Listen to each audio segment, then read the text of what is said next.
جو وارث دین تھے، دین پر خرچہ بھی ہونے کا۔ علامہ سید صفدر حسین نجفی محسن ملت میرے استاد معظم تھے، مستند عالم دین کی زبان سے نکلے ہوئے مستند جملے سید دادا خرچہ بتا رہا تھا، دین پر اولاد بطول کا خرچ کتنا ہوا ہے۔ فرماتے 63 محمل مدینہ سے لے کے چلی تھی زینب، جو رونے آئے ہو چوک میں بیٹھ کے بطول زادیوں کو پرسہ دینے آئے ہو، جو پرسہ دینے آئے ہو اس ماں کو جس نے کہا تھا میرے حسین پہ روئے گا کو، ہم کہیں گے حسین کی ماں آئے ہیں تیرے مولا، تیرے بیٹے حسین کے عزادار تجھے پرسہ دینے آئے ہیں، جن کا رشتہ ہے اولاد زہرا کے ساتھ، جو رشتہ تمہیں گھر سے یہاں تک لے کے آیا ہے۔ میں ان بہنوں بیٹیوں کو ساتھ ملا کے تیاری کرو، میں 2-3 جملے عرض کرنا چاہتا ہوں۔ عزاداروں 63 محملوں پہ بیویاں بچے سوار تھے جب سادات کا قافلہ مدینہ سے چلا۔ قبلہ فرماتے ہیں جب واقعہ کربلا ختم ہو چکا، علماء مقاتل لکھتے ہیں پھر بھی 40 اونٹ تھے جن پر بیویوں اور بچوں کو سوار کیا گیا۔ ہر اونٹ پر 2 سواریاں بھی ہوں، 80 سواری بنتی ہے۔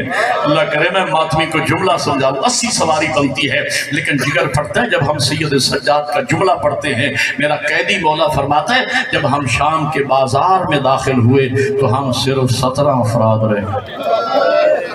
میں نے مسائل تو پڑھ دی، جو ایک رسی میں بندھے ہوئے تھے۔ وہ چھوٹی اولاد والا مومن مجھے بتا وہ چھوٹے چھوٹے معصوم بچے کہاں ہیں؟ سید وہ مسافر ہوں، آپ کا مہمان ہوں، آپ میرے شریف میزبان۔ ایک دعا مانگتا ہوں، دعا کی قبولیت کے لمحات ہے۔ میری دعا ہے اللہ مجھے، آپ سب کو، بانیان کو، میری ماں بہنوں بیٹیوں کو، مالک ہم سب کو کربلا کی زیارت نصیب ہے۔ سادات کی دین پہ قربانیاں دیکھنا ہو تو کربلا جاؤ۔ کربلا کے زوار بیٹھے ہوں گے، ان گنہگار آنکھوں کو بھی اللہ نے کئی مرتبہ زیارت کا شرف بخشا ہے، پھر کربلا جانے کو تیار ہے۔ اللہ آپ کو لے جائے کربلا۔ میں دیکھ رہا ہوں، میں نے کربلا کا نام لیا ہے، ہر امیر غریب کی آنکھوں میں آنسو آ گئے۔ میں سوچتا ہوں امیری غریبی تو مالک کی طرف سے ہوتی ہے نا، غریب عزادار کا دل تو کرتا ہوگا کاش میں بھی کربلا جاؤں اور جا کے وہ جگہ دیکھوں جہاں 70 قدم کے فاصلے پہ غریب ذبح ہوتا رہا، 3 بہنیں سر پہ قرآن رکھ کے کہتی رہی ظالم نوا۔ میری دعا ہے مسافر سید کی اللہ جب جائے نا کربلا اور کربلا سے شام جانے لگے، ہو سکے تو میرے بندے ہوئے ہاتھ یاد رکھنا، کوشش کرنا اس علاقے کا مقامی ڈرائیور لینا، اس ڈرائیور سے کہنا کہ یار ہمیں اس راستے سے شام لے جا جس راستے سے بطول زادیاں شام۔ تیاری کرو ماتم کی، میں نے چند جملے مسائل کیا کرنے ہیں۔ وہ ڈرائیور آپ کو بتائے گا یہ بھی غریب زہرا کی قبر ہے، یہاں بھی گلستان زہرا کی کلی دفن ہے۔ عزاداروں کربلا سے لے کر شام تک اولاد بطول کی قبریں بن گئی۔ کیسے قبریں بنی؟ یقیناً آپ نے بچوں کے ساتھ سفر کیا ہوگا۔ میں زیادہ دور کی بات نہیں کرتا، آپ کو کوٹ مٹھن سے زیادہ دور کی بات نہیں، کوٹ مٹھن سے خانپور تک جانا ہونا، اللہ کرے میں عزادار ماتمی کو لفظ سمجھ آ گئی نا تو مسلح پر بھی عبادت ہو جائے گی۔ خانپور تک جانا ہونا، جتنی آرام دہ سواری کیوں نہ ہو، دستور سفر کیا ہے؟ ہمیشہ مائیں بچوں کو پکڑ کے بیٹھتی ہیں، ہو سکتا ہے کوئی جمپ لگے بچہ گر نہ جائے۔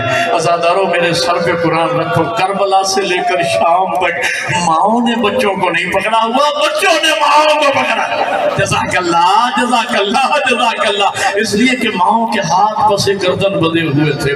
عزاداروں جب تک بچوں کے ہاتھوں میں طاقت رہتی، بچے ماؤں کے دامن سے لپٹے رہتے، اور جب بچوں کے ہاتھ تھک جاتے، بچوں کے ہاتھ چھٹ جاتے، بچے رو کے کہتے اماں میں گر گیا۔ ماں حسرت و یاس کی نگاہ سے دیکھ کر کہتی میرے لال خدا حافظ ماں مجبور ہے۔ اسی بات کا گواہ ہے وہ واقعہ، وہ نیزہ جس پر سر حسین تھا چلتے چلتے زمین میں گڑ گیا، چلنے سے نہیں چلا نا، شمر کوڑا لے کے سید سجاد کے پاس آیا، کہہ دی تیرے بابا کا نیزہ کیوں نہیں چلتا؟ سید سجاد نے اونٹ کی طرف دیکھا، بیمار کی چیخ نکل گئی، رو کے کہا ملعون ہماری سواری گر گئی۔ اللہ کرے میں جملہ سمجھاؤں، سواری کے شمر کہتے ہیں سجاد بچے تو پہلے بھی گرتے رہے ہیں، پہلے تو نیزہ نہیں رکا۔ سید سجاد رو کے فرماتے ملعون پہلے ہمارے بچے تھے، اب ہماری غیرت کا مسئلہ۔ وہ حسین کے سینے کا تعویذ سکینہ گر گئی۔ عزاداروں میں نے پڑھ دیا، آپ نے تسلی سے سن لیا، سکینہ کا نام آیا۔ جناب زینب نے اپنے آپ کو اونٹ سے یوں گرایا جیسے عباس زین سے گرے تھے۔ حبیب صاحب قبلہ مجھے وہ وقت نہیں بھولتا، آج سے چند سال پہلے ڈیرہ غازی خان محسن نقوی شہید کے جلسے میں میں نے یہی جملہ کہا کہ بیوی نے اپنے آپ کو اونٹ سے یوں گرایا جیسے عباس زین سے گرے تھے۔